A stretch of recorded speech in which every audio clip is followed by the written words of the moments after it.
I'm a practicing architect here in Seattle, and I'm on the board of the Seattle Architectural Foundation. I'm also a volunteer member of an international organization called DoCoMoMo, that stands for Documenting and Conserving Modern Monuments. And I want to thank the other volunteers from that organization, which is organized as a committee of Historic Seattle, for their assistance in providing slides and helping create the tours that we've gone on so that I understand more about modernism. I also want to thank the people from Space.City for helping us publicize this particular forum. This is one of 4 forums that the Seattle Architectural Foundation is presenting this year. We have another one coming up on November 12th. Randy Gregg, the architectural critic from the Portland Oregonian, will be here to speak during our annual model exhibit, continuing his presentation on the Tale of Two Cities. The way I've organized tonight's panel discussion, I'm going to show, I hope, brief slides. At some point during the slideshow, I'm going to forget the name of the slide, the name of the architect, and the date, and I'll just end up saying, and here's another beautiful building. So I hope you'll accept that. And then our 4 panelists are going to join me up here to discuss some important issues about modernism and its legacy in the Northwest. And I'll introduce them when we come up, but I'm really pleased that Bill Booth, Bill Bain, Ellen Liddle, and Fred Bassetti have been gracious enough to participate in this panel discussion. So we're going to see a few slides, and hopefully it's not too summary out there, and you'll be able to see the screen and some of the images. And I'm sorry if I'll be standing in the way of some of you. So let's get started. Now, if we shut the light, sometimes I wonder why modernism isn't more popular. And then when I see slides like this, which shows the old Carnegie Library, downtown library, being taken out in the 1950s, I realize that some people have a residual problem with what modernism did to the former fabric of our cities, particularly in places not like Seattle that underwent urban renewal. And as you may know, the early Carnegie Library, which dates from the early decades of the 20th century, was replaced by what was then a fabulous piece of modernism, and of course now we're undergoing another transition. And I guess that's another point in this discussion, is to try to help people understand more about what was good about modernism and appreciate the legacy and the important examples that I think should be retained as we go forward to continually develop the city. The context for mid-century modernism is a post-war era. The Depression and the effort during World War II to devote all of our resources to the war effort built up a huge demand for public buildings. And this is just one. This is the Susan B. Henry Branch Library, 1954, that's sometimes known as the Capitol Hill Library by NBBJ. And it's just one example of, in this case, a fairly small-scale commercial building. Institutional public building, but there were others. There was the need for government buildings and hospitals and schools, and all of this sort of pressure and demand built up during the war era. And so you see some great work and a lot of work coming out in the 1940s and early 1950s. That wasn't the only modern era library. This is a sketch that Paul Theory did for the Northeast Branch Library, recently designated a landmark in Seattle. Here you see the building, and you're beginning to see some of the kind of seminal qualities of a modern era building. It's a posted beam with infill structure, bands of horizontal windows, simplicity above all. The entry to the library. Catherine Blaine Junior High School. Along on the right-hand side, that kind of extended, extruded curtain wall that seems to go forever. And the open interior with luminous quality, with light being brought in, broad expanses of windows. The other context, I think, for the post-war era, and I recall this with some joy as a child, is that it was made up by people who were so grateful to be beyond World War II.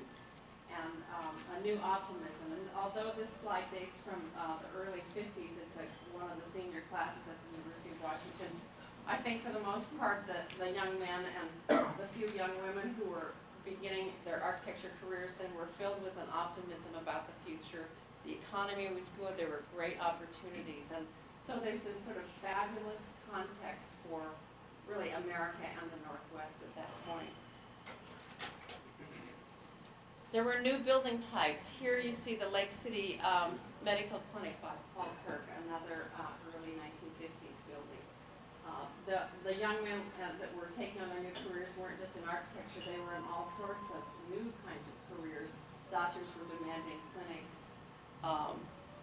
So we see a whole bunch of these modern era clinics around the city. Architects were building their own offices. And I really apologize for lights because so much of the details may be missing, but this is the NBBJ office up on First Hill. Again, what you see is a frame. This is a concrete frame with infill. The Steinhardt Ontario office that's at the corner of Fairview Avenue and East Lake, which is a very evident building at that important intersection, which cantilevers forward on a steel frame with wood screening. We see other buildings that have been sort of repressed during the wartime and now can be built anew. This is the Unitarian Church, the University Unitarian Church out in the Ravenna neighborhood by Paul Kirk. A great use of blue laminated beams and screen infill.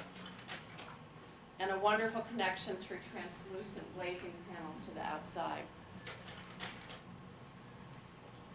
Here, the need in a public building, the Faculty Center at the University of Washington. Paul Kirk, this case, collaborating with Victor Steinbrook. Most of us think of Victor Steinbrook for his writings and his critical civic action and the design of the Space Needle. He had gone and worked for Yamasaki for a while before returning to Seattle and worked on this steel frame cantilevered structure on the university campus, a whole new departure for a campus building with punched openings and clear span infill glazing that allowed nature to really come into the building.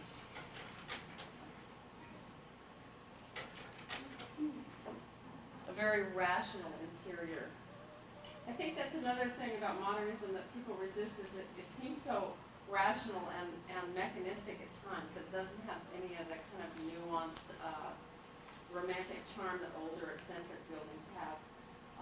When I've read the diaries of some of the early Bauhaus founders of modernism, they really were looking for rationality and order in their culture. Again, in that case, having come out of war, where nationalism and excessive emotion they felt drove them to make terrible errors. So I think that there's a basic idea and idealism about rationality that was coming forward as early as the teens and up into America in the post-war era.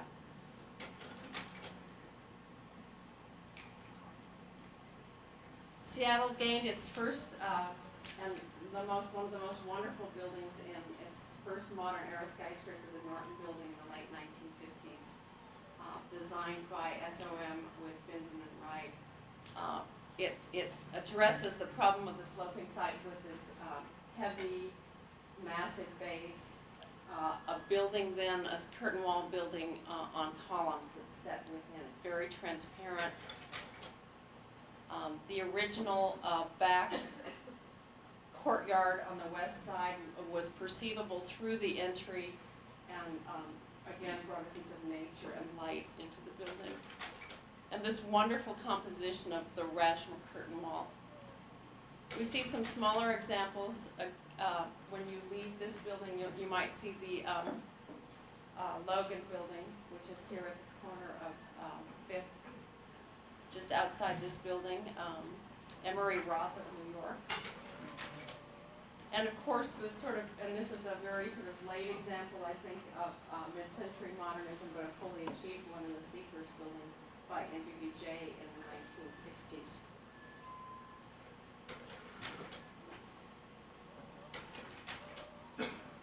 The Seattle World's Fair was a really high point for modern modernism and for an exercise of innovation and technical engineering. It happened very quickly.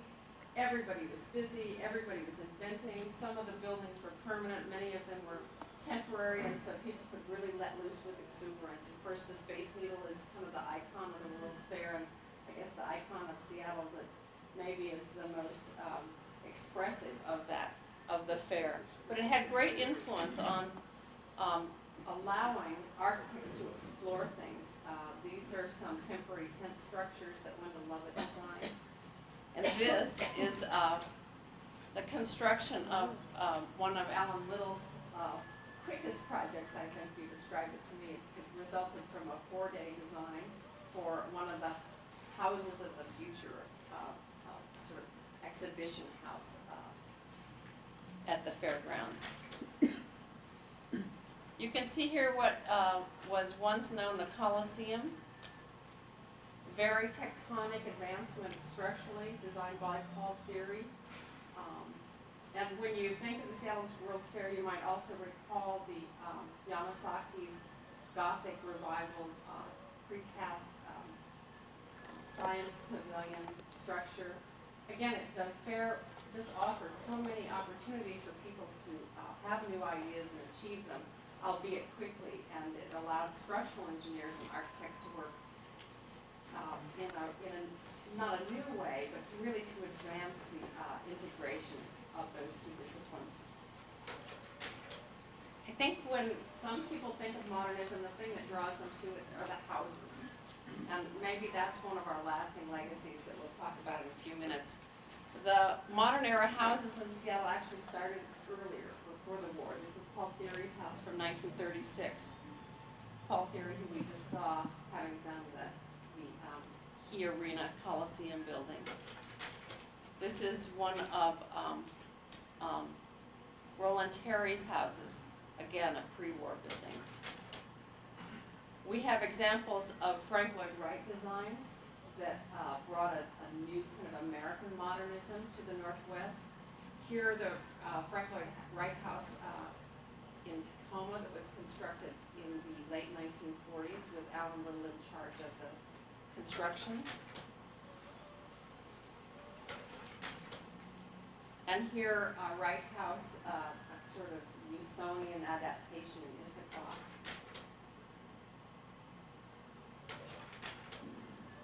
So it'll be interesting to hear the discussion about the influences as to what Wright brought to the whole discussion about modernism. This may recall to you the Faculty Center at the University of Washington, and this is an earlier house that architect Paul Kirk designed for his brother. Very simple, on a hillside, posted beam columns, great transparency between the outside, the interior, and then the huge volume of the site. With the idealism that I described, the young architects having, I found several examples that we can see of people gathering together to buy larger sites so that they could each build their own home in a kind of economic and adventuresome way. Hilltop community on the east side in Bellevue is one of these areas that Fred Bassetti and Jack Morse and others purchased and planned together so that the houses would allow for uninterrupted space and privacy. But these were basically very small, very simple, and inexpensive houses, and many of them the architects not only built them, designed them, but they also built them. Another example of this is the Hidden Lake community that Ralph Anderson and others purchased and built houses on in the north end. So this is Wendell Lovett's house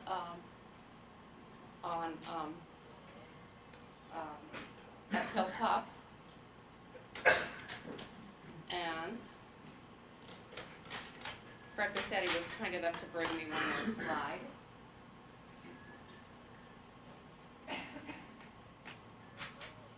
Of his house. And this must be one of your children too. Is that the case? At Hilltop Community. And what you see with these early houses, they tend to be just very simple boxes infill panels supported by post and beam construction.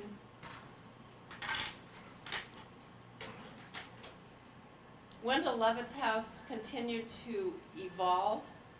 This is a view from the other side. And I hope that Bill Booth, one of our speakers, will talk a little bit about that evolution. Wendell Levitt is one of the designers who not only built houses and designed furniture, he also designed products, in this case, this simple metal fireplace. This is a house that Fred Bassetti designed in Bellingham, the Forest House. You can see again just the simplicity. These are houses of probably 8 to 1,200 square feet, and it's shocking to hear their houses of $8,000 to $12,000. The simpler ones, this of course was a custom house and may well have been more than that, but I realize at some point the price of these houses will be the same cost as a good pair of shoes. And then we'll all be Nazaria. The young architects work with builders to do spec houses. This is a house for Caldwell, later Brown and Caldwell. This is the Dodd House with its simple wood-clad interior. I wish we could see this section. This is a house that Alan Liddle built for himself, not quite in the same kind of suburban community that the others. This was built on a mountainside site, and you can see the very simple geometry of it and simple wood framing. Some of that is derived because the site was so remote that all of the materials had to come from the site itself.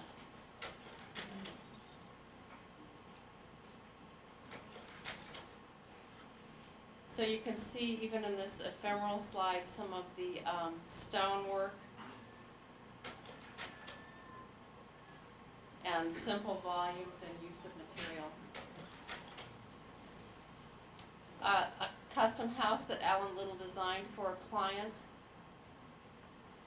Expression of structure is really important. I'm just going quickly through the ones that are too dark.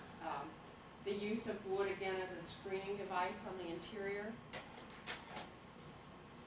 The architects, of course, didn't limit themselves to houses, but began to build larger projects. And again, I think there's a transition then that happens in the sort of clearer simplicity of the idea as the buildings get larger. This is the Student Union Building at Western Washington University by Fred Bassetti. Excuse me, that was the bookstore. This is the Student Union Building. Later added to by Ralph Anderson and Bill Booth. This is Alan Liddle's design for the University of Washington Oceanography Building. Fred Bassetti's engineering building at the UW. So we're starting to see concrete frames and concrete used in the same kind of, not the same way, but in an expressive way, much as wood had been used in the earlier simple house designs.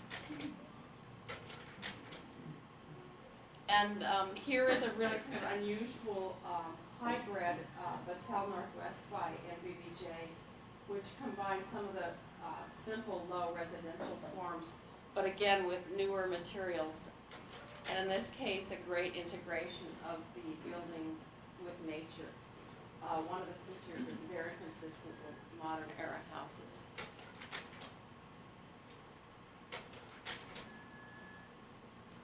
The last two slides are the library that Paul Kirk designed for the city of Seattle in Magnolia. Again, much like the Battelle building, I think it's a hybrid that brings both residential and institutional qualities together.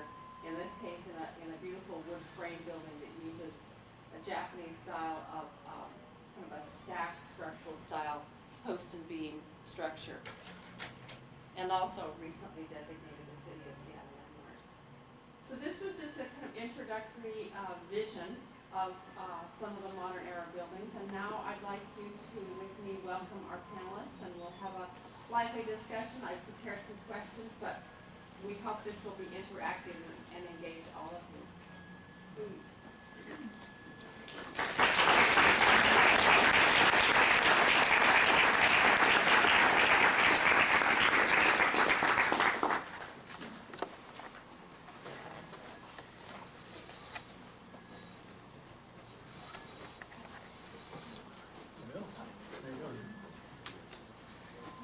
Again, I think we're really fortunate to have these men join with us tonight. And I feel as though they're known as living institutions. How does that sound? Hardly needing an introduction, but I will go ahead and do that, starting at the far end. Bill Booth is an architect, former principal with Ralph Anderson. Bill had the lucky, I think, opportunity to have worked with Alto before he came to the Northwest, and he also has been lucky in that he has a dual career. You may know his book about Carl Gould that was published by the University of Washington, about 8 years ago? Yes. And he's currently working on a book about Wendell Lovett and Arnie Bystrom. So he brings experience that's both personal as well as that of an architectural historian. I saw someone just motioning for me to raise my voice, so I'm going to ask us all when we do start to speak to just belt those comments out. Sitting next to Bill is Fred Bassetti, a Northwest native who founded Bassetti Architects. I recall seeing a piece of material from Bassetti Architects showing all of the buildings on the Seattle horizon that you were involved with, and your influence has certainly been well felt, and we're really pleased that you're here to talk about some of your earlier work. Next to Fred is Bill Bain, who has been with MBBJ for a very long period of time, taking forward the legacy of his father, Bill Bain Sr., and adding to it. And next to me is Alan Liddle of Tacoma, whose work you saw there. Alan was a partner, I forget your partner's first name. Well, Bob Jones. Right, in Tacoma. He did most of those buildings. You did most of them? Some of them. So you can talk of The them bad with ones. ease then, okay. So one of the questions I wanted to ask the four of you, and you may be speaking for yourself or you may be speaking of others that you knew, is how did you get exposed to modernism? Was it something that was brought with school or through travel, or what were your first ideas about modernism? And that might start early in your career or later. No, Fred, you want to start? Well, I suppose I'm the oldest here. We were children of the Depression, essentially. And I'm not sure how many of us went to UW. You were at the UW. You weren't.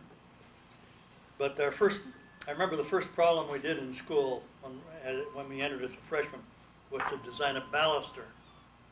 A baluster is that post that holds up the railing on a stair or on a balcony for protection. But instead of thinking, what's the purpose of a baluster, we designed one from a book. You'd go to the library and you'd find a baluster from Roman times, and it looked like this. It had a cap, and then it had a little section below it, and it came down, and it looked like a fat woman's leg and a base. And it was an absolutely ridiculous problem to give us, but we didn't know anything better. Modern architecture hadn't arrived yet. That was 1937 when I started architecture school. And it took a long time, or at least 2 or 3 years, before we saw something in the magazines or the books from somewhere else, which was rational architecture. I remember seeing some so-called social housing of Walter Gropius in Berlin, which were just blocks And I think of it now, I think how ghastly to have to live in those regular blocks, all the same, all identical. The kind of thing that Yamasaki built in St. Louis, and after 10 years, the federal government came in and bulldozed, blasted, exploded the whole thing because it was a breeder of crime. But for us, that such clean lines seemed marvelous, and we started to rebel against Herman and Spike. Arthur P. Herman was the head of the school, and Lionel Priest was really an inspiration, wonderful teacher. At any rate, we grew out of the Depression, and we saw some of these things coming that were less expensive, and that was the only thought we had, to do it simply and economically. Well, it sounds like it had such immediacy too, being able Right. to work with simple materials in a direct way. Yeah, and to not go back to the not go back to the books. Mhm. For 1,000 years before it, it was everything came out of the Roman or Greek period or Egyptian or Gothic. Now, Ellen, your school career was a little bit later, but do you recall the Same same school. sort of exposure? Yes, I started several years after Fred. I think he was just leaving as I started.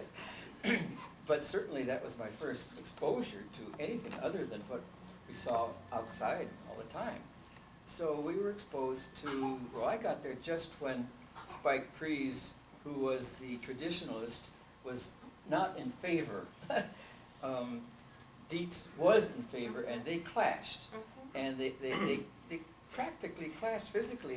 They would disagree while Spike was trying to teach us the traditional Beaux-Arts system, and Dietz wanted to change that. So as they criticized the work we did, that showed very strongly in their criticisms. Well, Bill, I saw you nodding when Ellen was talking about the clashing. And I suspect when you were in school or in working with your father even before you went to college, you may not even have experienced that because you started later. Is that the case?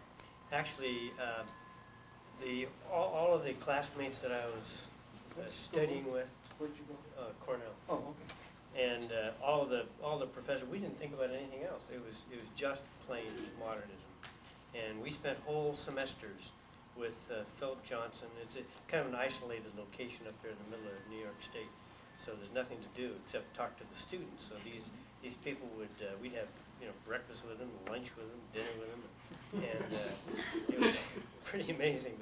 But Philip was there. Buckminster Fuller, we spent over a semester with him, and with Paul Rudolph. One of our fellows went to work with Paul afterward. And it just wasn't an issue. It was just going to be contemporary work, and we were kind of like groupies in a way. We were very focused on the particular professor who was teaching us at the time. We sat at their feet. We listened to what they were talking about. We went to look at their building, photographed them, sketched them, and we just lived that whole program that they were teaching until the next person came along, and then we went into another shift. Aldo Gergola came over from Italy, and he was a firecracker. He was very, very smart, but also very kind of actually abrasive in those days. And so that was a heavy dose of just modernism. It wasn't an issue of studying anything else. We appreciated the older buildings, and I think that was fine, but no one would even think about emulating any of them. Bill, do you want to add any comments? I don't expect all of you to have to weigh in on any of these, but again, it's interesting to hear the different perspectives of people starting their careers at different times and starting their school careers. Well, I was just a little bit later. And my undergraduate professors were certainly apostles of modernism. But when I got to Harvard University, I think the student sensibility was already discovered that a lot of the Emperor's New Clothes of modernism really were fairly inhuman and somewhat unworkable. However, our professors were continuing to hew the line, and we had quite some lively near riots in the last year. So it was a moment even that was passing by the early 60s. That sort of That- ideological modernism that- from Europe. That slavish adherence to Mhm. that kind of industrial modernist planning was being questioned then. So it's almost as if by the time modernism came to the Northwest, it had been mediated in a way. I mean, it sounds as though because we weren't on the East Coast, we didn't start practicing with modern architecture in the 1930s. It really was only after the war and maybe after some lessons were learned. I'm curious, some of you have mentioned influences through your teachers. Were there any publications or books that really challenged you, or was it more personal from learning directly from other people or travel? You went to Switzerland. Well, yes, and it has to do with this subject because my friends, well, Wendell Lovett and I, Keith Cove, we were together at the same age all the way through. And my colleagues tended to think in terms of a master's degree in the East Coast. And although we all had GI Bill, that's why we got masters in the first place. So I still had a year of GI Bill left, and I thought, well, I don't want to go back to Breuer or Gropius. That just isn't me. So I thought, rather than that, even though I wouldn't get a master's, I'd rather have a year in Europe without any higher degree. And at this time, this was early 50s, and it was difficult to make a decision. It was Beaux-Arts in Paris, or London perhaps, or maybe Milan, but Scandinavia hadn't emerged yet. So it turned out to be the Swiss Federal Institute of Technology in Zurich. And I did contact Neutra had graduated from there. His son was there at the moment. So I wrote to Dion Neutra, I guess it was, and got his sense of what that school was like. And that helped make a decision to go there, so I went there for a year. And it was a totally different thing than the East Coast schools because they weren't proposing any particular philosophy. So that was what I did. It sounds almost, well, because you went to Europe and worked with Alto, that again, a kind of a different knowledge being brought to your career because of that. Yeah, it was a new education entirely. It was better than anything I ever had before. That year of exposure to modern, really, the height of modernism in Scandinavia in the early 60s, which was well tempered by humanist instincts of Leverance and Alto and those fellows as well.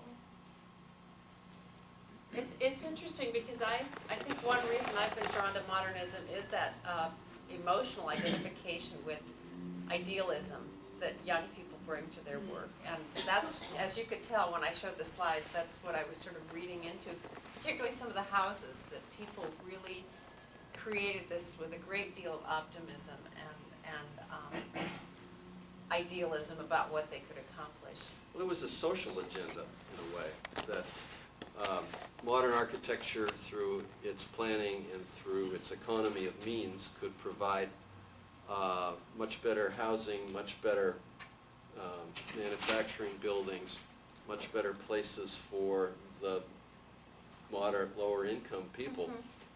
And to that end, there were a number of efforts like Hilltop and Ralph's work, and later then what you did with Black and Caldwell was to produce a house that could be easily built, inexpensively, and affordable for all those returning GIs. I remember when Theo Caldwell came into my office asking me to design a house for him, for the returning GIs, he hit his hand on the table and said, "These GIs can't afford more than $8,000. Get the price down." But he wanted a fireplace. And he said, "It's going to cost $800 though. That's too much." He says, you gotta get it for 400. And that's when we designed the fire hood that you showed, the picture you showed, which Wendell Lovett designed. And it was done for around $200 or $300. Because it's just made with simple sheet metal Yes, forms, yeah. yes. And the genius of Wendy's design was that he took a piece of paper like this and folded it over like that, and he got a, or rather like this. It came up as a cone, there, like a cone, and then the fumes went up above. But our real concern was cost. Those houses were $8,000 and $10,000. And nobody thought of building a gigantic $4,000 French chateau out on the Issaquah Islands at that time. Well, it's remarkable because over and over again, you see these simple, kind of linear houses, and there may be a lifted roof over a carport. And again, they're single glazing. They certainly do integrate indoors and outdoors in a sense of energy use, but a very deliberate way with sliding doors and decks that extend. Do you think, Bill, that idealism that we've talked about was brought to the fore in some of the really post-war buildings that your father and others were constructing? I'm thinking of buildings like the public health. Isn't that the public health building? That's the public safety building. That's what it is. And again, it's a very simple. If we look at it today, because it's not been well kept, it looks so much like a background building with strip windows. But it does seem to me it might also represent that sort of idealism. Yeah, I think it did. The whole idea that Fred's talking about of economy was such a big issue. There was an architect that was fired actually for a school project that he did because it had a pylon in it. I think it had a clock on it, didn't it? Who was that? I'm not going to say. It was not. But someone on the board saw it, that how much did that pylon cost? And he was fired off the job. I mean, it was a different world. Everything had to be sold on value, and it was very tough. But we got a very heavy dose of that through Fuller's 7, 8, and 9-hour lectures that he would give, where he talk about the conservation of materials and only using materials for their very best and most useful purpose. And it was something that really makes sense even today. That we sometimes use things not in the way that they are best used, just because we have one idea or another. But he was very strong in that. And at the same time, I think speaking of these influences, I think you're talking about, one of the things that impressed me was the reading. I read all of Eliel Sard and stuff. I was very interested in Eliel and Arrow because of the father-son thing. And so I was quite intrigued with Cranbrook. I don't know how many of you have been to Cranbrook, but it's an amazing place because it has a conceptual idea that is gorgeous. It has art is imbued in the entire design. And so the second or third time that I was there, I actually knocked on the door. You can do this as a student. Say, I'm an architectural student, Mr. Sard, and could I see your house? And he happened to be there. How old, at what point can you no longer claim that? I still claim it. Once a student, always a student. So I was very impressed with his own home, and obviously what he'd done with Carl Millis and the way he used art, as well as craft in that whole thing. And I think that that's something that's been overlooked probably in a lot of the modern period, but it's something that's valued very heavily. You're saying the use of craft or the integration of art into... And art and craft into architecture. Well, that was one thing. I was lucky enough the reason I know about the public libraries is I was lucky enough to be hired by the public libraries to look at their modern era buildings and take them through the landmark nomination process. And it was remarkable to me that all of those libraries had art integrated into them, both as individual fine arts, but also craft pieces. For instance, Fred, you'll be interested in this. There was a beautiful balustrade in the Susan B. Henry Branch Library, in part because it served as a library for the blind, and not only in the exterior, that curve, but on the interior as well. But that was the case, and it seemed as though, at least with the libraries people wanted to integrate craft and art with those particular buildings, maybe because they were so beloved. I don't think there was a mandate. Now there's a mandate for public buildings. You have to have 1%, 1.5%, sometimes 2% art in the budget. But in those days, I think people just did it because it was the right thing to do. At least that's what I call it. Well, too, I think because the community was smaller, Sudakawa, for instance, was well known by many, many architects. And there's a fabulous book that I brought some books for people to look at called Jet Dreams, that is a brochure from an exhibit at the Tacoma Art Museum that talks about art and architecture in the 50s. And my impression, again, is that people knew each other, and there was fabulous textiles and pottery and ironwork coming out, kind of merging craft and art traditions. And architects and artists really were socially engaged, so it was natural to want to work together. You had to fight for your 1% for art, or 0.5%. We did a dormitory project at the college at University at Ellensburg, Central Washington State University. I guess Central Washington University. They finally got rid of the state part, and we're going to have some artists there. But we had $10,000 for this project, which was probably $1.5 million project, about $20 million today. But then the committee decided to take that money and put it into better stainless steel equipment in the kitchen.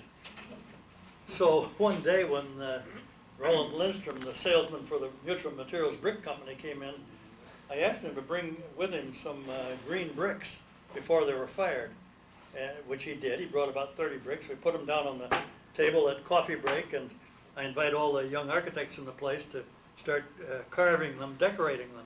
And he took them back and then fired them.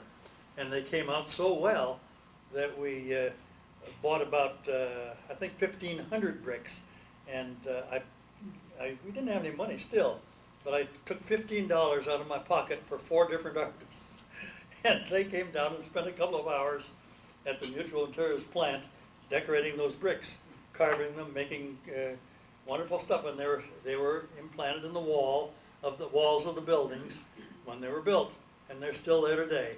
And it was just a lovely addition, this kind of spontaneous thing, where we got a little artwork. And that was kind of the end of what you call modern architecture.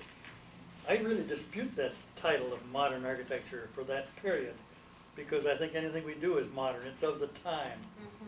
And I think 100 years from now, it can still be modern architecture, although it will look totally different. But that's just a little cattle. I think Bill Booth touched on something that I think is pretty important, and that was the easy transition from traditional work to modern work in Europe. There didn't seem to be an either or a pre-war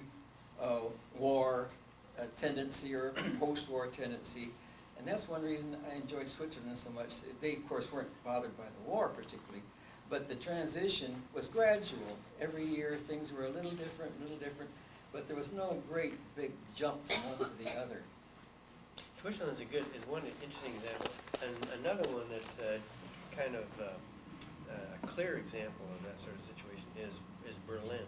If you look at West Berlin today and East Berlin, it's just like black and white, because East Berlin wasn't subject to all of the rebuilding right after the war. And so you see a lot of bad 50s buildings in West Berlin, and this is prior to the Potsdamer Platz, but there are a lot of curtain wall buildings, and they're really not very attractive.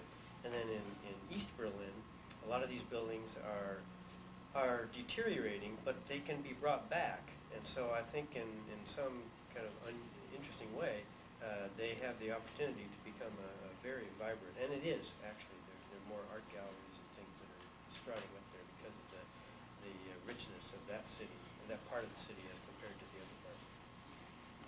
When I look at some of the architects who were practicing here after the war, it seems like several of them may have been more influential than others. And I look at Kirk's work and Paul Thierry's work, and they seem like they sort of took the path forward. And I wondered if you could talk about either your own sense of their influence or your knowledge of them in terms of their effect on the city. Well, Paul, in the 30s, there were 3 architects that were known for doing so-called modern work. Paul Theory, Paul Kirk, and Ted Jacobson. All were, I think, worthy architects. Paul grew and did better work as time went on. I think enriched his work, not in a superficial way. Paul Kirk. Paul Kirk.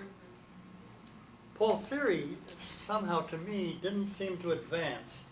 He had this idea of simplicity, which was worthy, and yet I felt that the work did not grow in a human sense.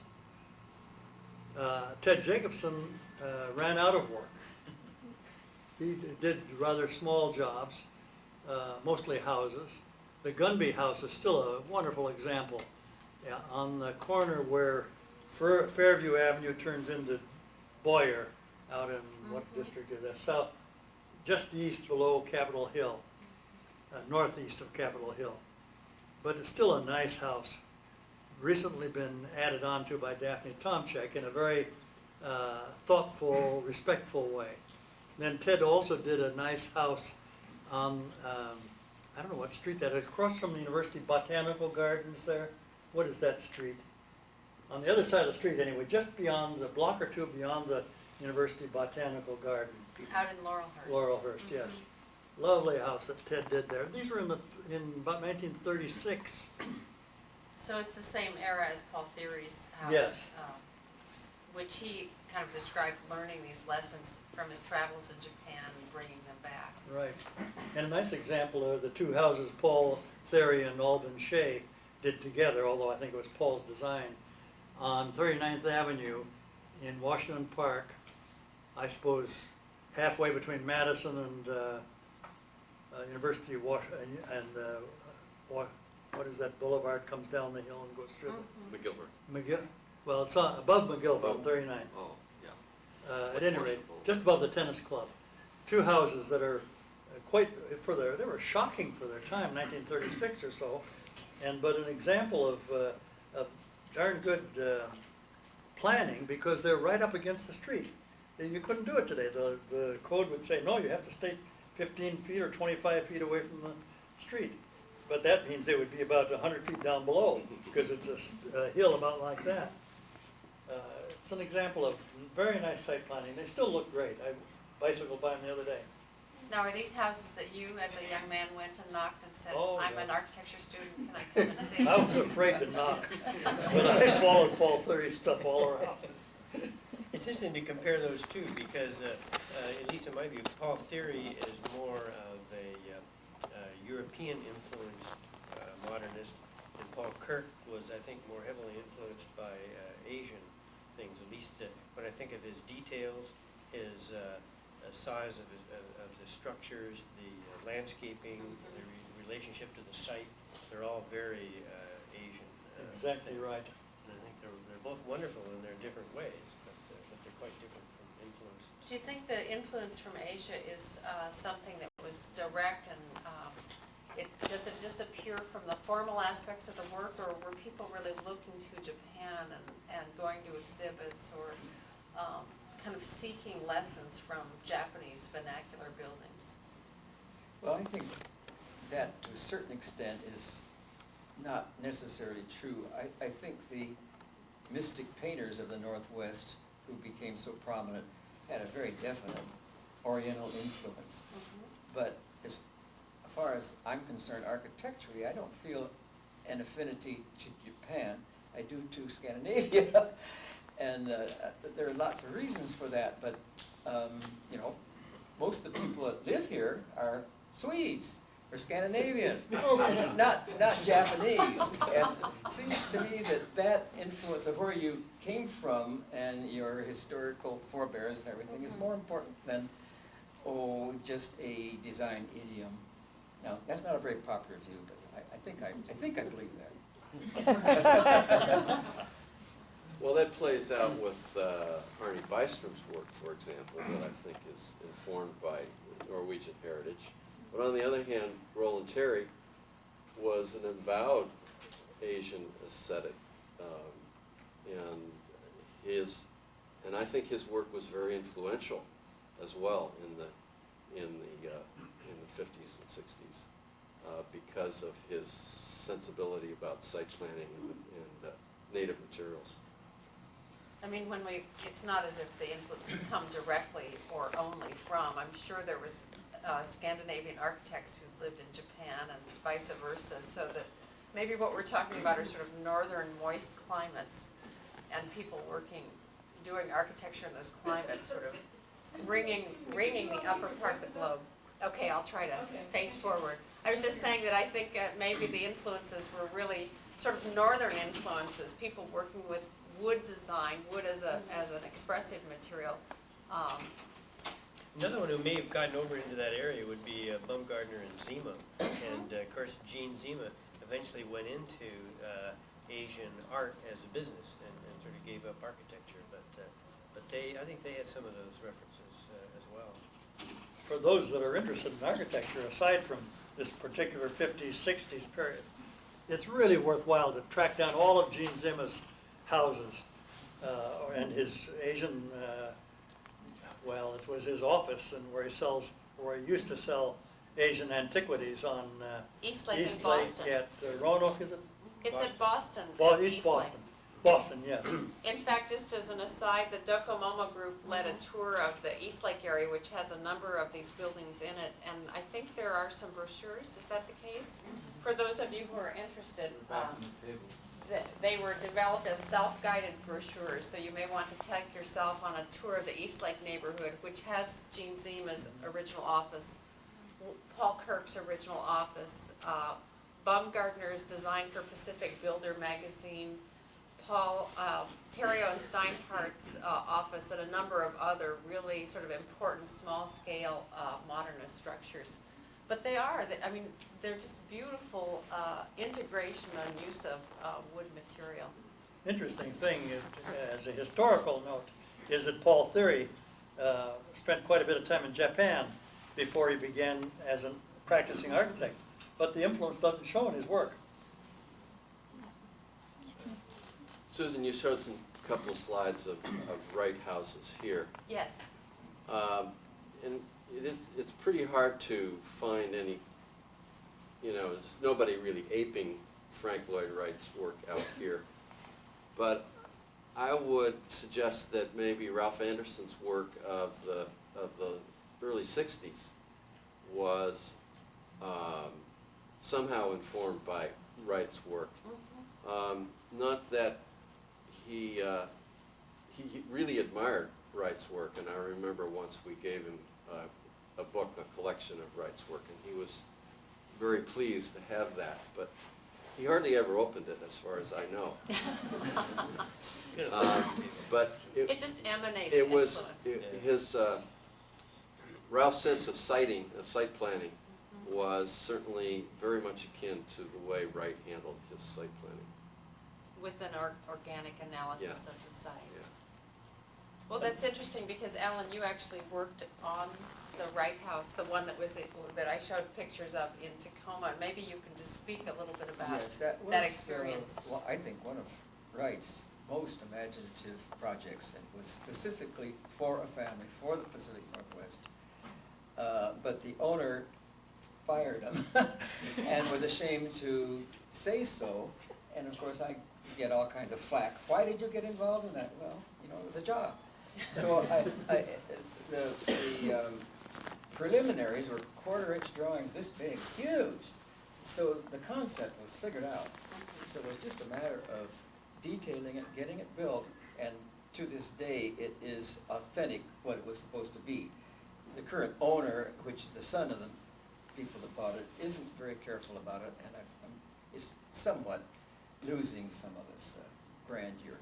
But yes, that's true. Well, do you think that was not at the very beginning of your career, but do you think it had a direct influence on or did it take simply your understanding of his design ideas and give you Well, I showed stronger it to a lot of people and nobody wanted it. They said, that's fine for them, but we don't want anything like that. I did a school. But they why always- was that? Why What? was that? What? Why didn't they want it? Oh, well, it was just too much space. Oh, it was a large Well, house. yeah, it wasn't, there, no one that I showed it to wanted it for themselves. But it did influence me in that I took the structural system, which was concrete block piers with I-beams spanning the concrete block piers that had been threaded around with trusses. Mhm. And I did school that way, so it influenced me if it didn't influence anybody else. There's another house influenced by Frank Lloyd Wright in the Northwest that's worth knowing about. As a matter of fact, a book should be done. Bill, why don't you do a book on all the great houses in the 10 great houses in the Northwest? There's a house up at Mount Vernon designed by Tony Smith, the famous sculptor, who had studied with Frank Lloyd Wright.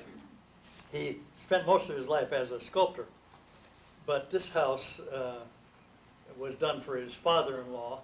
He married the guy's daughter, and done about just after the war, I think, about 1947, something like that. Wendell Levitt and I visited recently, and it's just a delightful house, just as nice in its own way, not as expansive, not as grand as the Hanna House in Palo Alto, but a lovely house, nevertheless, with all the best of Frank Lloyd Wright in it. Susan, one thing that runs through the development of, I think, the development of modernism in the Northwest is that initially the economy of means was really paramount, and it made for very stripped down buildings, structure with, as you say, infill sort of butted in there and things like that. But later on, or as Fred's work evolved, for example, the detailing of the joining of the pieces and the materials became celebrations, as it were, of craftsmanship, of going away from the machine fabricated piece, the extruded or run through the sawmill or the planer or whatever, and began to think about how they were joined together in some tactile and sensible actually method of fabrication, which a lot of it was handwork, and it was sort of going back and saying, well, handwork's not dirty work anymore. And I think that we got a more humanistic kind of modernism as a result of that in the end. Allowed because the economy could accept that. That the clients could accept it, that the budgets had increased, that there was a kind of knowledge about what that humanistic gesture would provide. I mean, I'm it's sure just- that's true. Yeah. It's just so interesting that we started, as you say, stripped down, but stripped down not just for the sake of stripping down, not just minimalism for its own sake, but really minimalism for economy's sake. And that was a sort of a tenet, an idealistic tenet about getting buildings built. I think it's appealing today to many people aesthetically because there is that kinship to minimalism when we look at the sort of early machined modernism. Are there any other people who you think were particularly influential on others here in the Northwest? Well, Jack Sproul was a very good young architect at the time. In the mid-30s, he won a couple of $1,000 competitions. $1,000 was an unheard of sum of money then, like about $30,000 now. I don't know what his influence was. He came out of the school, but he was fresh and he did very original work. Well, it's interesting to hear that story about winning a competition, because I remember studying or looking at Paul Kirk's career, and in 1957, I think it was House and Garden magazine had a competition, and Kirk won, I think, 4 of the 6 prizes. He sort of won the prize for the big house, the little house, and the medium-sized house, and you can almost sort of there was almost an embarrassment of riches being turned as the national press then looked to the Northwest and started to sort of celebrate the special, sort of the new Northwest style that was seeming to be coming from here. Do you recall that kind of No, I didn't, no, I'm focus? sorry, I don't remember that particular instance. But the interest that outsiders, people from outside the Yes. Northwest brought to look at Well, work I here. think one curious thing is that most architects in the Pacific Northwest went to the University of Washington. Now, you may not think that, but. Some of them had to get out of town. It seems like that is the case, that most of the talent was graduates of the University of Washington.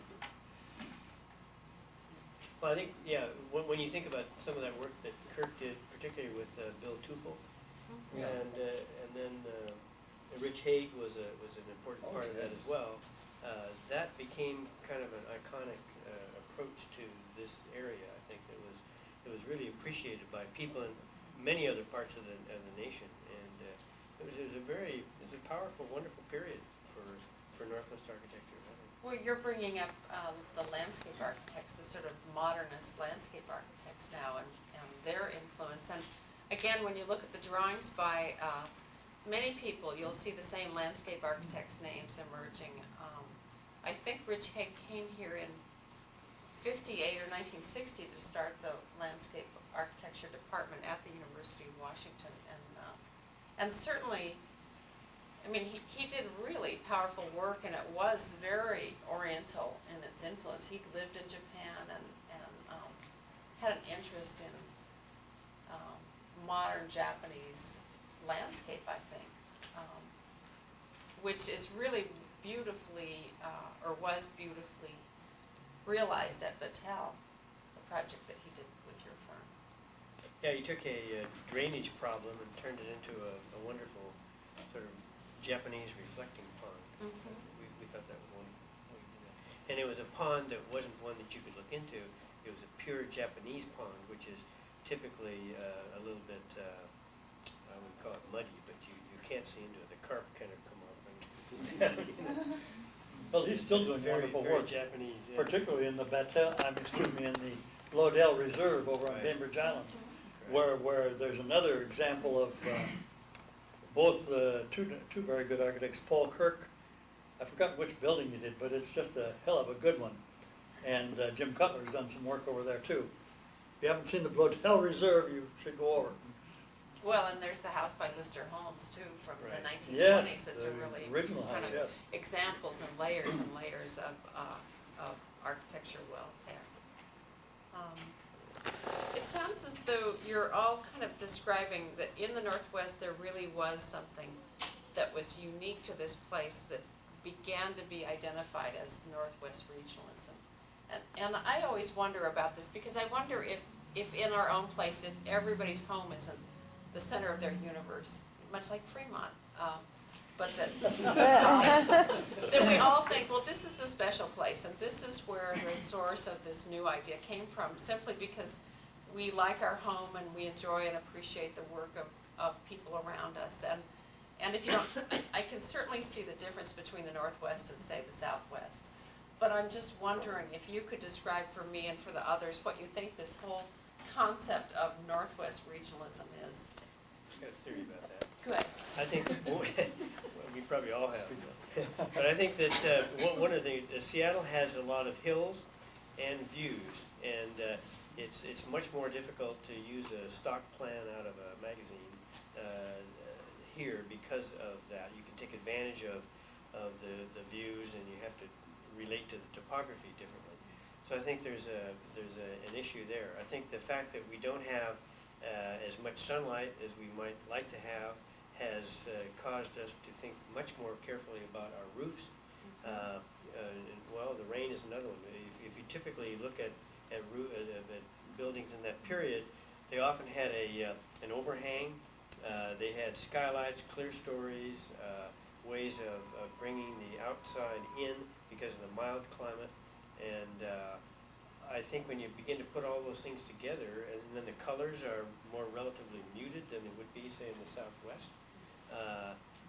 You mean the colors from nature, or the yeah, colors they're- from building? the colors of the residential structures here are more out of the colors of nature Mhm. during that period. they tended to be more muted nature colors. And you put all that together and it kind of played into what you might call Northwest modernist style, I think, at that period. That's just one theory of it. Well, that's true of residential, but I find a harder time thinking of it in commercial or high-rises, that there is a Northwest style when it comes to commercial buildings. Two Union. Really? Northwest style. What does it do? Gateway. What does it do? What does it do? That's Doesn't Northwest. look like New York or Oh, Chicago. oh, okay. That's a very good point. And my only personal, well, the most recent personal experience is in Gateway Tower, which is now called Key Tower. The city bought it a few years ago at a great bargain when prices were low. But it was an attempt. We're forgetting about so-called 50s, 60s modern architecture, but I think it's all modern architecture.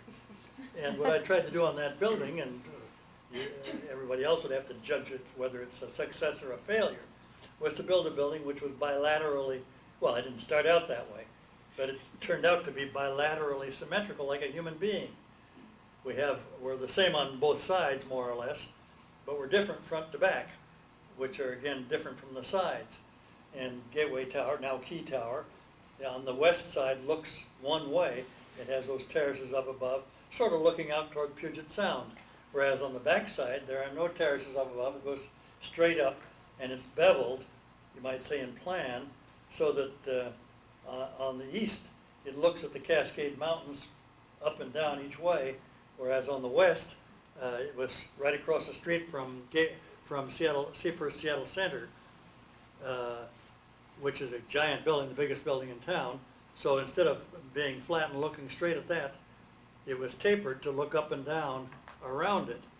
And the entrance is on one side, but it's not on the other side except for the garage. So it is a little bit, it's trying to be specific to Seattle, especially with the roof, which is that sloping green glass top, which shows that it rains a lot here. Well, right or wrong, at least that's what I was trying to do. And it's trying to be, as you say, specific to Seattle. It doesn't look like New York or Kansas City or Los Angeles. But you're more sensitive than most architects, so I don't know if there are. Give me some more examples. It's funny, when I spoke to each of these men individually, I had to sort of wrestle them back in time, because they all wanted to keep going forward in their own careers, in the careers of others, and talk about what I think is genuinely of interest to them now. And I kept saying, well, now let's go back to the 50s. So I can sort of understand what you're saying, Fred, in terms, although I can't, as a kind of, from a historian's viewpoint, I can't consider that modernism continued to today. And then we're in that elusive, did we go through postmodernism, and now we're in the era, you know. Bill, I'm interested in your response to this question of the Northwest style.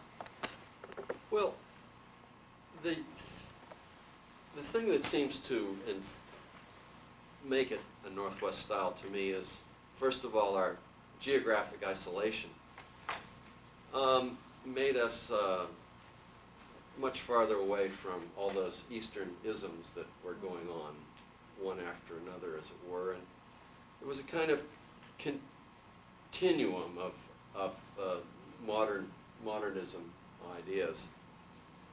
And as you say, we have extraordinary sites which called for specific kinds of solutions, and not just the rectangular box plunked on the site or left up on a podium on a site, and the groundscape sort of going around it without relating to it.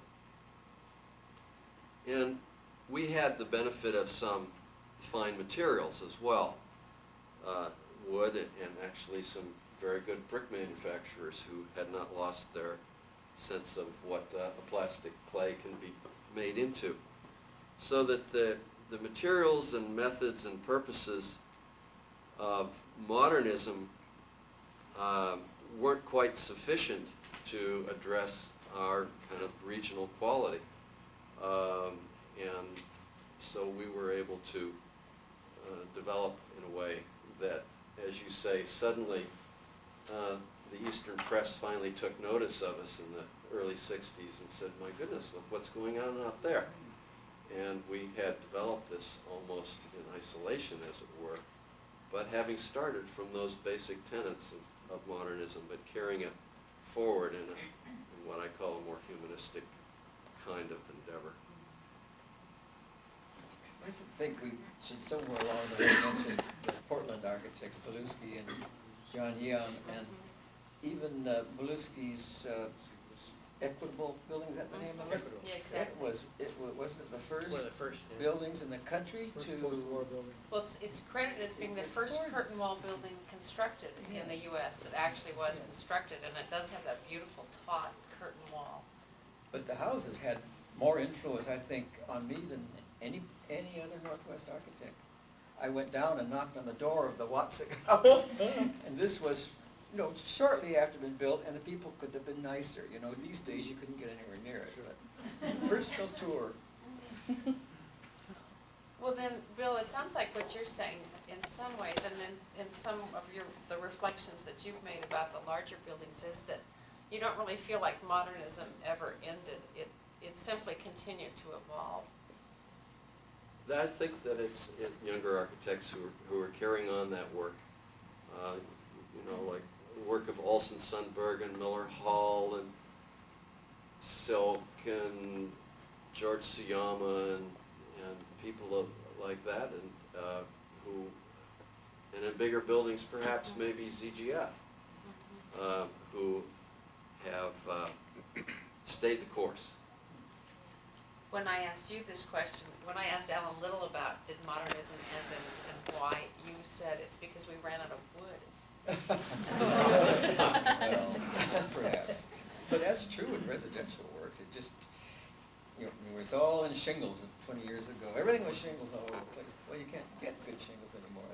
They're probably more expensive than stucco. So that is true to a certain extent.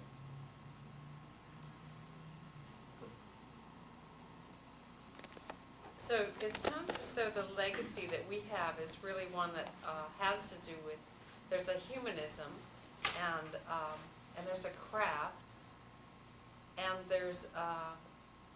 and that builds from a sort of rational consistency of structure. If I'm trying to sort of carry this idea forward of where we stand now. And I wonder if, as you look at, I mean, I think that a lot of younger people are interested in modernism, and I remember seeing a little article in The Stranger where, and you'll love this story, I don't know if any of you read The Stranger, do you? Used to. Okay. You know, it's kind of this retro music culture newspaper. And someone was writing about the modern era libraries. He was talking about the Susan B. Henry Library, and he said, well, luckily, people are beginning to get interested in modernism again because of the influence of magazines like Wallpaper. And I sort of thought, Wallpaper? You know, that, isn't it English? It's an English magazine. It's all about sort of the fashion of sort of coolness. It's about cool. And I thought, how is that bringing the influence when we have this really here at our doorsteps in our city? Some of the examples we saw on the slides, and then others that you're talking about. But there does seem to be an emerging re-interest in sort of modernism as it was practiced, or maybe modernism as it is practiced. And I wonder, do you have any comments about that? I mean, this audience is much bigger than I expected, and I suspect it's because of an interest, again, in the past and the way we're interpreting it today. Well, I think every generation wants to rebuild what their grandparents built. I think of all the families I've worked with, when the parents have done a modern house, their children don't want that. They want to go back To the tradition. Yes, it seems like they skip other generation. Bill, your interest in looking at the work of Wendell Lovett and Arnie Bystrom, I think, you have an audience for this, don't you think?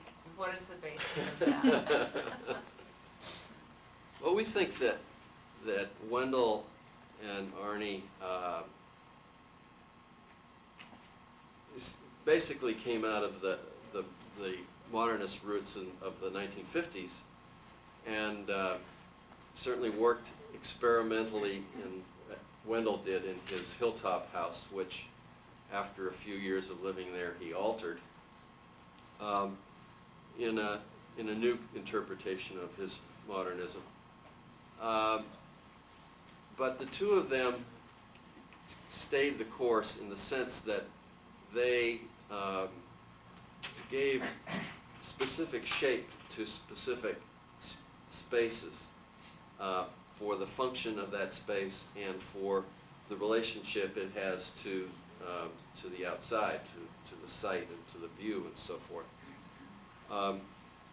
They used simple materials, and both of them, mind you, pretty much have done only houses, although Arnie also did some restaurants and things like that, which were much larger. But that they addressed the siting, and they shaped the spaces, and they were expressed on the outside as unique in particular spaces. They paid a great deal of attention to daylighting, and ultimately to energy conservation. And do you Certainly think- not initially with those great expanses of glass and north and south sides and things like that, but they responded to living in those kinds of houses, and to the clients who found that they didn't like living in those kinds of houses, that they were so driven by a simplistic ideal that they needed a more human response to the problem of solving architecture. And they just have kept kind of going along that way. Well, the whole notion of light is something that you brought up, Bill, in terms of because we have such a nuanced natural light, we have to use it and grab it and manipulate it to make it bright or subtle. You know, we have to kind of work with it in a more nuanced way. I mean, I think that's consistent in the work of all people and the work that you have done, all of you have done.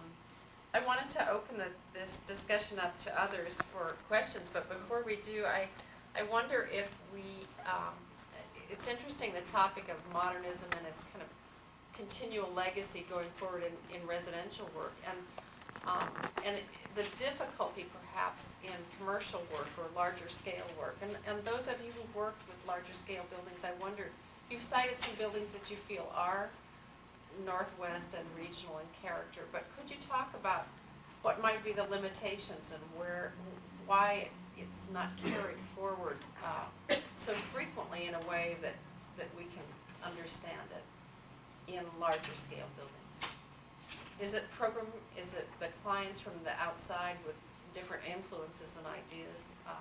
Is there something about scale that actually sort of changes with larger buildings? Well, I think you could say that it's much more difficult as you get into larger structures. Whereas you have in a house, or even in a small apartment house or condo, you have there's a possibility of molding it to the people that are within. I remember when I started Gateway Tower, I was determined to make a difference between the 34th floor and the 27th and the 16th and the 58th, because everybody within it is a distinct human being. But why should they all be packaged the same? And yet I was unable to accomplish it. Yeah, the owner or developer of any office building is determined to make the maximum profit. And you're cast into a mold.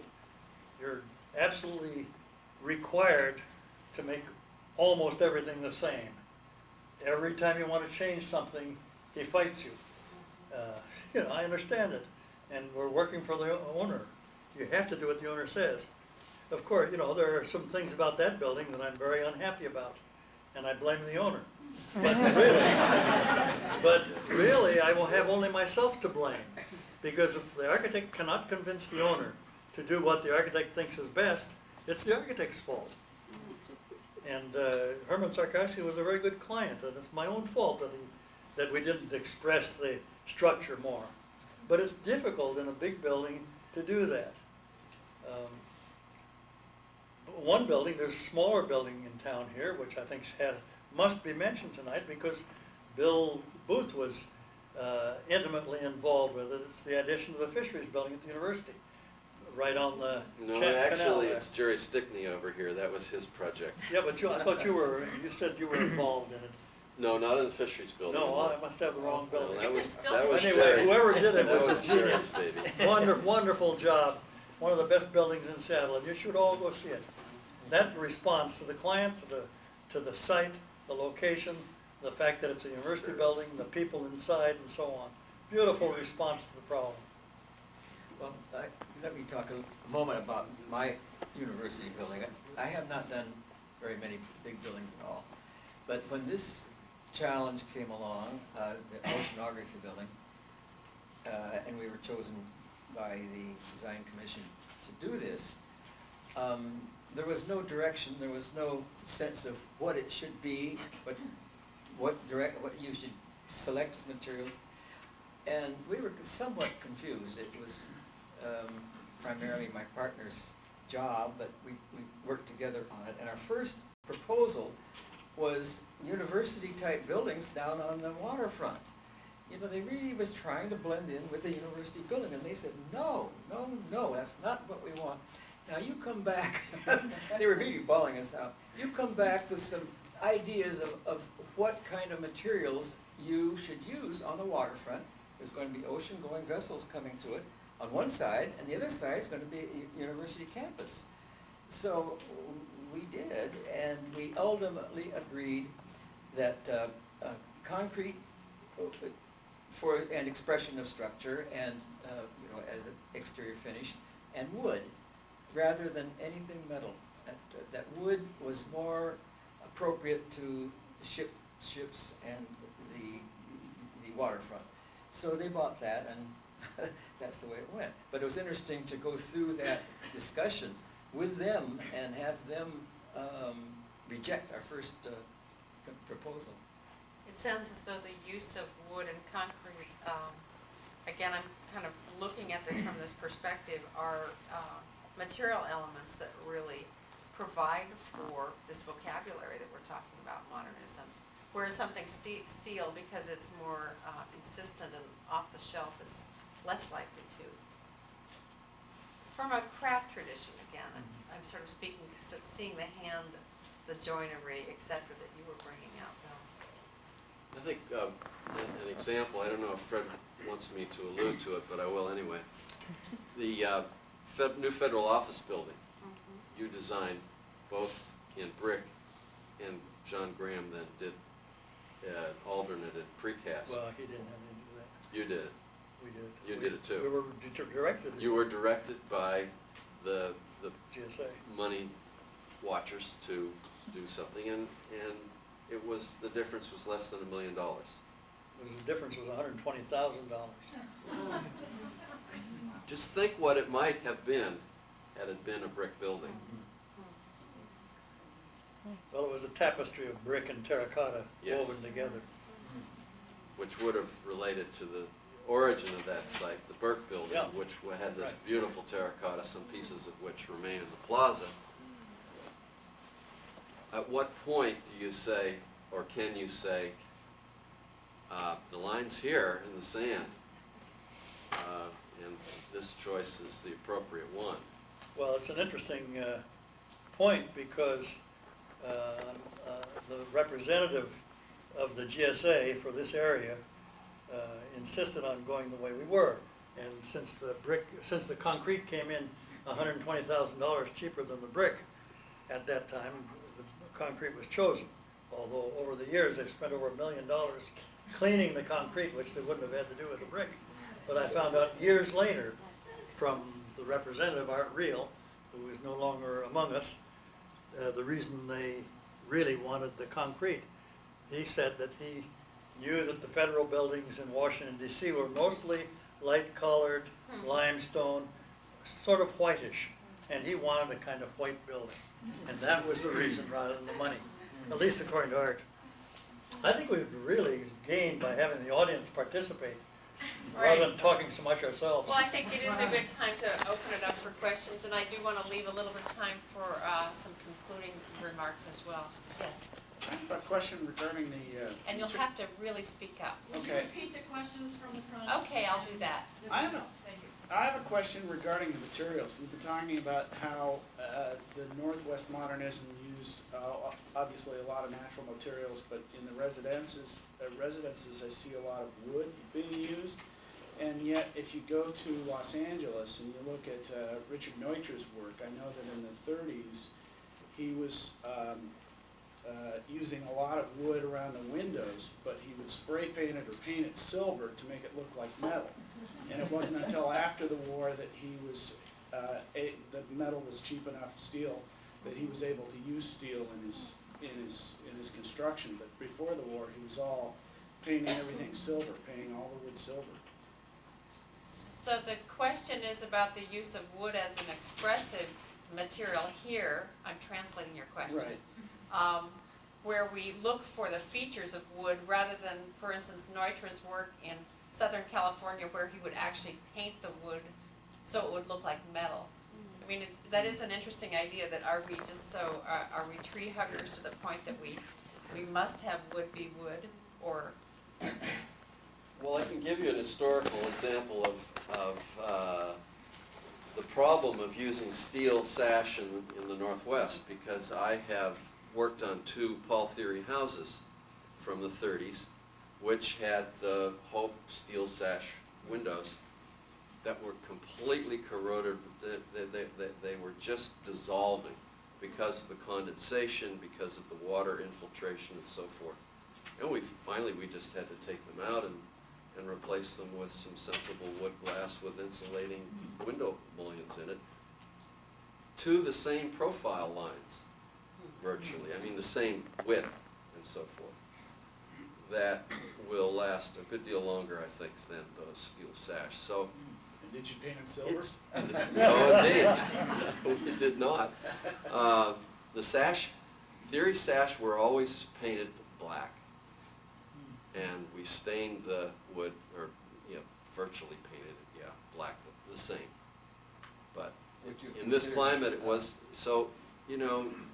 That we used wood here was not just happenstance. It made a lot of sense in a lot of instances. In your early Black and Caldwell houses, they had aluminum sash, and I've gone in and replaced some of those because the heat just goes through that aluminum like hell wouldn't have it. So As an aside, We get smarter, I in guess. defense of wood frame windows, when we redid the Four Seasons Olympic Hotel, we looked at the possibility of taking all of those wood sash out. All the windows in the upper part of the building are wood, and it was clear to us that just by cleaning them up, brushing that wood, it'd be possible to save. We saved 95% of those windows. And they're still there today. They were put in place in 1924. It's amazing. That's what wood can do. So that's why it's a great material. Well, especially the older wood. I mean, you find an old building I with wood agree. windows, and you're working with a material you'll never see again. But a lot of wood was used in interiors, but it often was used in panels and against or set by either glass or painted sheetrock, so that it was a panel of wood and it was that, and usually textured with The V-groove or surface. shape, Yeah. was the surface, the grain, the color, and so forth, that gave another sense of scale, broke down the scale of the dwelling, as opposed to Neutra's work where he It used seems flat. a little colder, whereas Yeah. like Wendell's house up on Hilltop has that, beautiful big ceiling that's just goes all the way down to the windows. The speaker's describing Wendell Lovett's house interior, which uses, as many people do, I think, is it fur? Yeah, Strips of cedar. fur on a ceiling, which in this case is now, has that curving volume Right. that the wood just traces in a kind of linear pattern, but very warm because it has a natural stained wood. Yes? Do you think that residential clients in the 50s were people genuinely interested in progressive new ideas about architecture, or were they maybe secretly wishing for imitation French shit? No, I think they really, really were. Really At least were. the people that came to us, they were excited by this. Of course, after one or two had been built, people would come to you for that kind of philosophy. So I think the builders, of course, never went along with it in speculative developments. But I think there's a tremendous amount of just general excitement about what was happening, and there's a lot of publicity in the papers and magazines about the new houses. So I felt there's a tremendous, more so probably than now. I don't find very many in Tacoma. There are no architects who specialize in residential at all. So they have to come to Seattle for good residential, and I find that kind of too bad. Susan, I think someone did a study, but as my recollection is that in the early 60s, about 10% of houses built in the Northwest were architect-designed houses. Either tract units, or reproducible units like Black and Caldwell houses, or one-offs, or something of that nature. And that's a high number. And that's a very high Yeah. number. It's the number now is somewhere below 2%, I think. The Midwest is probably 1%. Zero. But your question's a good one, because in the papers at the time, in the Sunday paper, every Sunday there was the new modern house. Yours were in it, and Allen's and Kirk's all the time, Ralph's once in a while. And the Century 21 in 1962 did something to this community to make it aware that modern architecture was the thing of the moment, and that there was some lovely work going on, and the local press and popularized it. Well, that's just it. I mean, when you look back at the Seattle Times and the PI, there were weekly articles, and Victor Steinbrook wrote critical articles describing not his own work, but the work of other people. And Pacific Builder magazine was here producing articles about it was Pacific Builder and Engineer.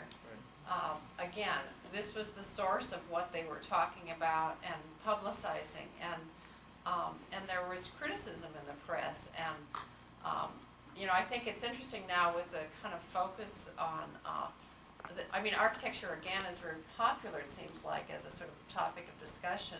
We don't consistently have critical press, architectural criticism in the newspapers today, but it was something that was just something that seemed very exciting and accessible, and that people wanted to read and hear about. Again, reaffirming that people were excited about this at the time. There would be articles, Living for Young Homemakers was a magazine, and they would do a whole series on Pacific Northwest. And I think today one of the most interesting magazines for young people coming up is called Dwell. And they have wonderful things, but they don't say Pacific Northwest. They Right. don't allude Yeah. to a style. Well, or they don't allude to a regional style. No, that's what Yeah. I mean, yes. Susan, I thought of two buildings that should be noted as non-residential, which speak of the Northwest. One is Bill's design for the Battelle Research Center out Exactly. northeast of the university, although it's smaller scale, but superbly done. And the other is Ralph Anderson's Seattle Trust Court at 3rd and Marion, Marion. Madison. Yeah. 3rd and Marion. Yeah. It's dwarfed by the gigantic buildings around it now, but the detail on that building is just superb, and the sense of commodity, you might say, or sympathy with human beings walking by on the sidewalk. Yeah, both of them have a wonderful scale quality. There was a question back there, yes. I guess collectively, I'd love to hear your opinion on, when you hear of what's modern architecture, what's regional style, I think of downtown and what's been built in the last 5 years, and, you've got everyone wants to say Miller Hall and Olson Sunberg, but the reality that there are a lot of more developer-oriented architects that have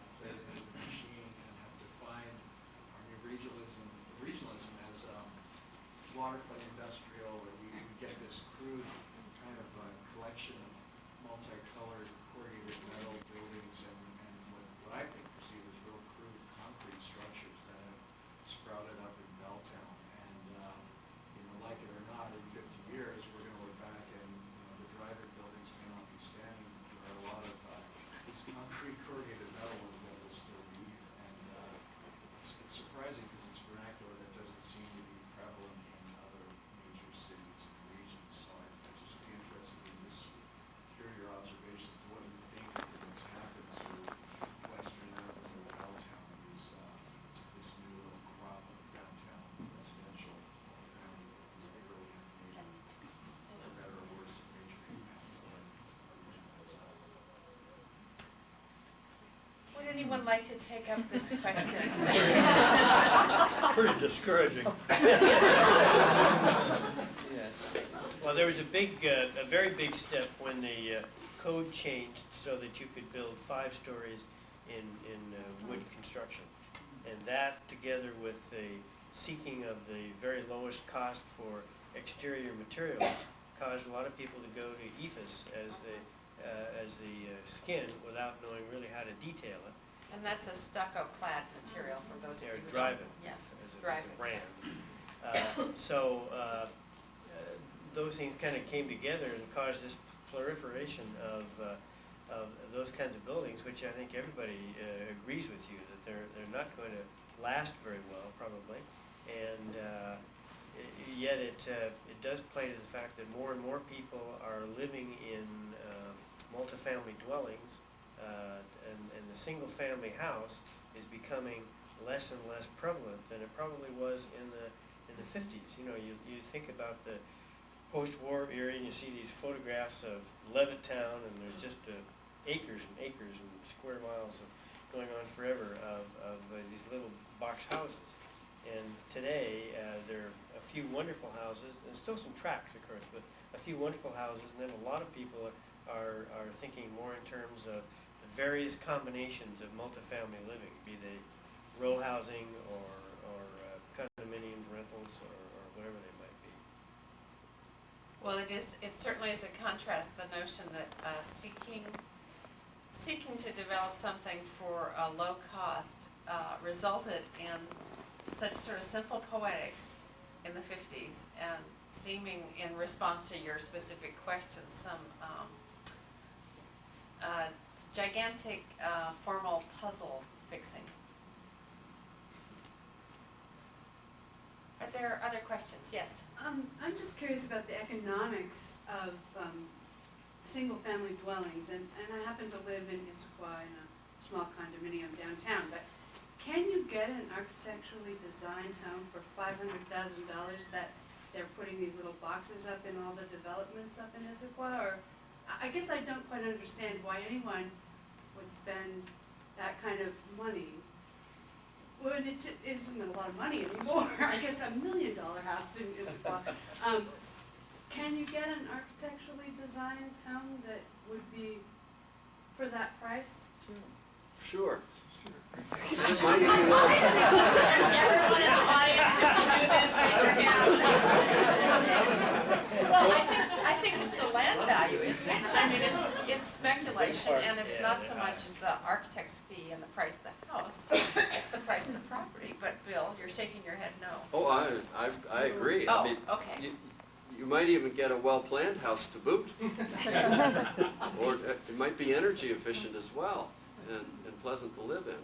Yeah, I'm not sure, why are people putting up with, I mean, why are they buying all, I don't. It suggests to me that the public is not as well informed as it was.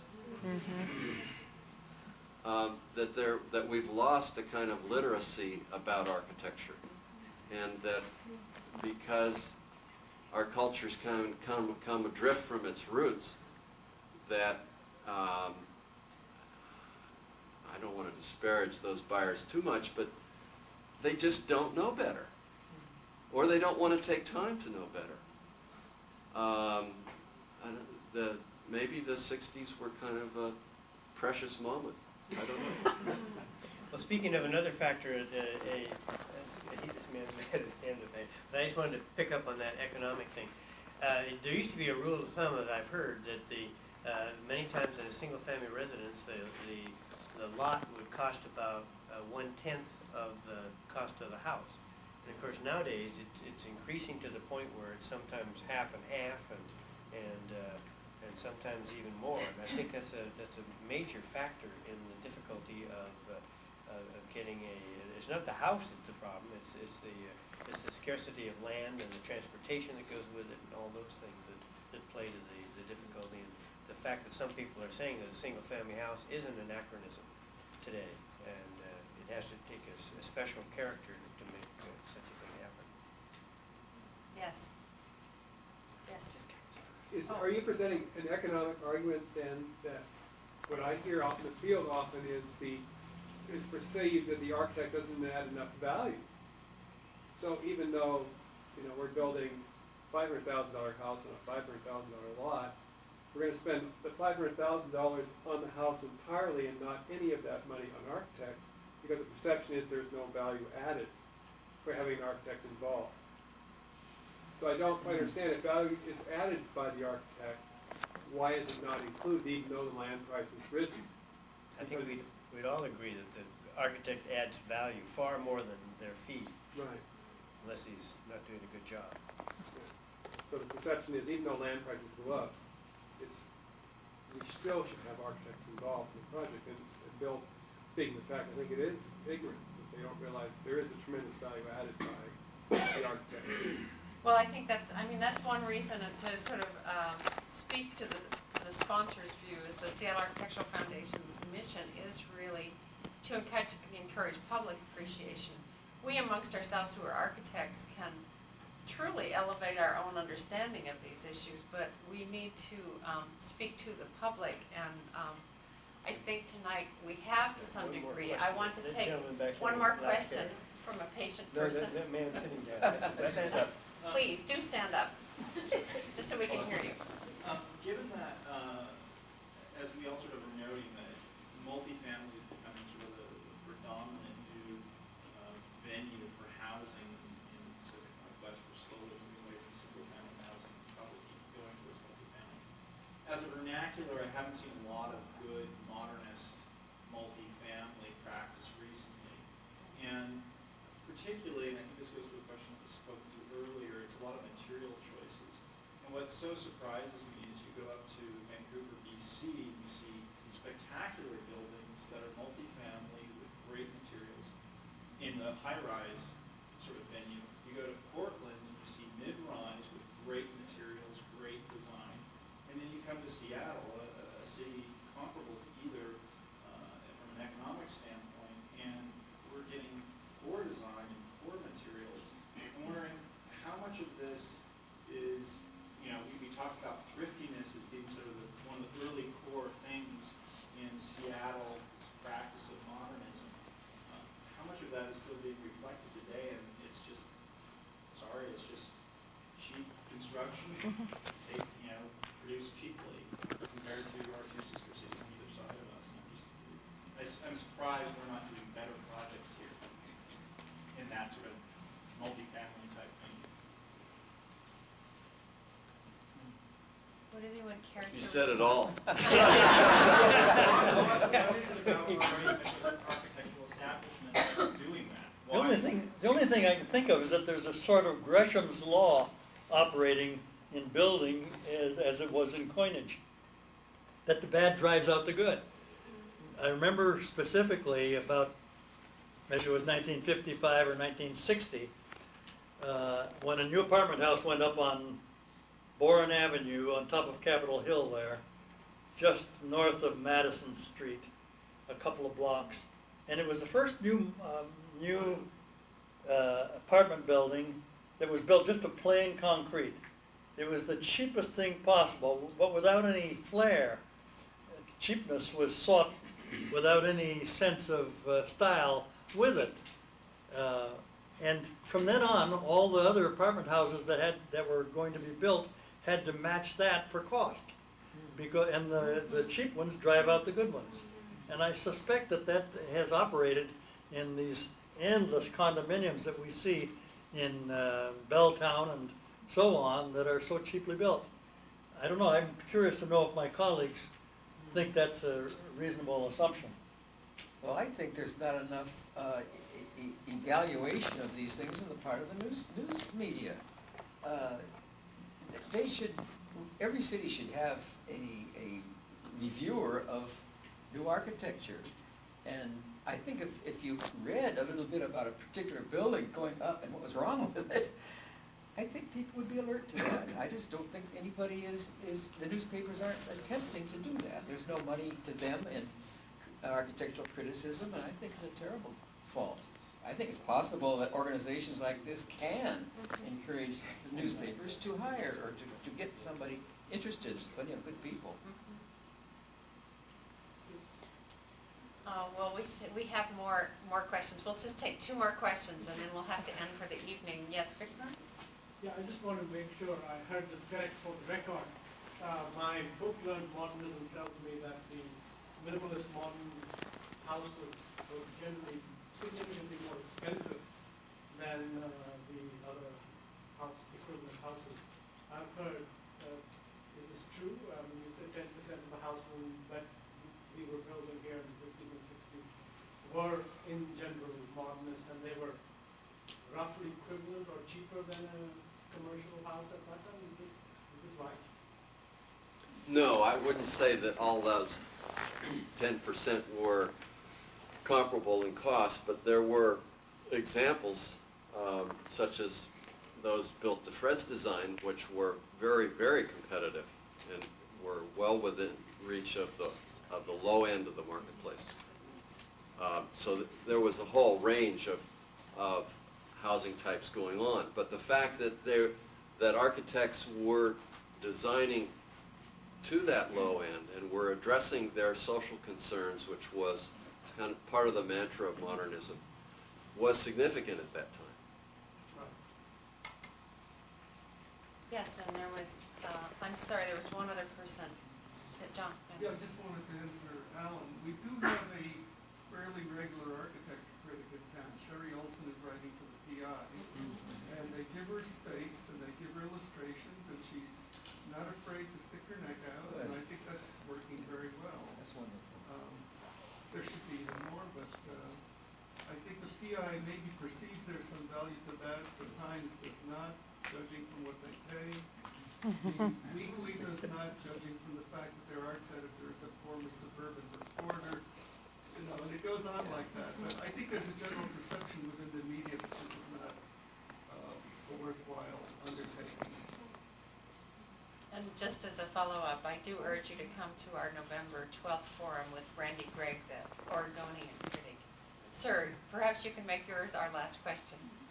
Oh, I was just listening to Fred about his key building experience and some of these others and some of the comments about the quality of that maybe Seattle sort of dulled compared to some of the other cities. Do you think that the architects should assume more responsibility in agitating the whole place a little bit more with becoming a little more revolutionary, more controversial, more vocal? Let's say like your building. I saw the original models that you made and stuff, and some of the things you're saying, and I know the influence your client had on limiting what you could do, what the building could express. And I think that no doubt, since the client is the one that dictates, hires you or fires you, has a lot of power. So perhaps maybe more use of the press and the public forum, I mean, really out there, you know. I feel that I don't hear much debate when, for some very important projects, architects are hired from outside the region here, some very important civic projects, and everybody just sits very quietly. In business, they wouldn't do that. They really holler. They'd see their senators and stuff. They'd be more active, more militant. So it's something that I'd just like to hear more. What's your feeling about it? Perhaps the most significant example of an institution engaging architects from outside the area, usually high-powered, big-name architects, is the University of Washington, which ignores its own graduates and has, for many years, has engaged, commissioned highly publicized architects for its major projects. And it continues. The law building now is going up by the same architect that did the Washington Mutual Tower building. But they continue, even the advisors to the university seem to go along with it. And the particular example that I think is a drastic indictment of that system is the addition to the Henry Art Museum, which absolutely kills the entrance off campus way to the university with a curved roof coming down and the spiral stairway going up that has no relation to anything else. New York architect did that, and how he got it by is beyond me. But quite a few architects have made representations to the university on that point. And I don't mean that there aren't good architects outside the city. I think probably the finest architects in the country are outside the city. And there's some very good ones here too. But why all the major buildings should be designed by these so-called name architects and turn out things like the addition to the Henry is beyond me. Well, they treat this work as just another job. The local architects take it very personally. Right. Because they're here, they've always been here, perhaps they went to the university. Mary Davis is here, who, by the way, is one of the early women architects graduating from the University of Washington, and she and I were on the building committee for the new DoCoMo Art Museum, and the architect that was selected, which we participated in, was Antoine Predock from Albuquerque. Well, he's doing quite an interesting building, I'll put it that way, but he doesn't have any sense of what needs to be solved as far as circulation or little local problems that we would inherently have. And it's a terrible thing because he just absolutely won't listen to the people that hired him. And we're very frustrated by this. So there's an example, I think, of what happens when an out-of-town architect is hired locally. There's a fine saying that a fool can put on his own clothes better than somebody else can do it for him.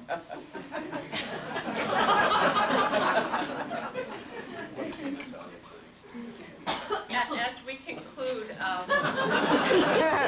think we should conclude on that. I mentioned during the slideshow a number of modern era buildings that are becoming recognized for the legacy they provide through historic designation. That's one way to do it. But I'm interested in if each of you can direct audience members and others who are interested of any buildings that you think should be seen by all to represent the best of the era that we've talked about, the 50s and 60s. I sort of sprung that question on you, but I'll start. We've just had so many wonderful examples talked about here tonight. Are there any that carry the legacy that you'd like to tell audience members to take a tour of? I'll start with the Terry designed apartment tower in Washington Park. Roland Terry, Yeah. yes. You'll Roland find Terry. it's by itself there. Yeah, it certainly is. Yeah. And it is asymmetrical, it addresses the views and the site, and the base of it works well with the shore and the street. Great. I think would like to recommend going out to Magnolia to see the library, the district library that Paul Kirk did.